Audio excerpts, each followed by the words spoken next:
Hi friends, তোমরা সবাই কেমন আছো? মিনি কিচেন ভিলেজ পূজার পরিবারে তোমাদের সবাইকে অনেক অনেক স্বাগত।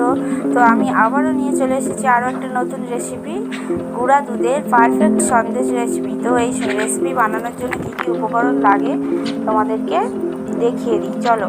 তো আমি এখানে নিয়েছি গোটা এলাচ, ঘি, চিনি, ময়দা, আর এখানে এই দুধের প্যাকেট। এখানে আমি 1 কাপ লিকুইড দুধ নিয়েছি আর নিয়েছি 1 কাপ গুঁড়া দুধ। চলো রেসিপিটা শুরু করা যাক।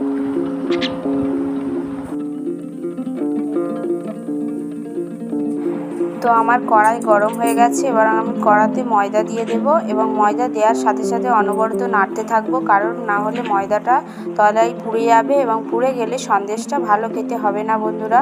তো মিনি কিচেনে যে এত সুন্দর সন্দেশ রেসিপি হয়, এটা আপনারা না দেখলে বুঝতে পারবেন না। আপনারা সম্পূর্ণ ভিডিওটা দেখবেন, তারপরে বাড়িতে আপনারা অবশ্যই ট্রাই করবেন, ঠিক আছে? তো অনবরত আমি নাড়তে থাকবো যতক্ষণ না হালকা লালচে ভাব হয়। খুব ভাজার দরকার নেই, তাহলে সন্দেশটার টেস্ট হবে না। হালকা হালকা ময়দাটা ভেজে নামিয়ে নিতে হবে। তো তোমরা দেখতে থাকো ভিডিওটা এবং ভিডিওটা স্কিপ করবে না বন্ধুরা, প্লিজ প্লিজ প্লিজ। আর আমার ভিডিওটা দেখতে দেখতে যদি ভালো লাগে তাহলে অবশ্যই লাইক করবেন এবং সাবস্ক্রাইব করবেন। তো তোমরা ভিডিওটা দেখতে থাকো।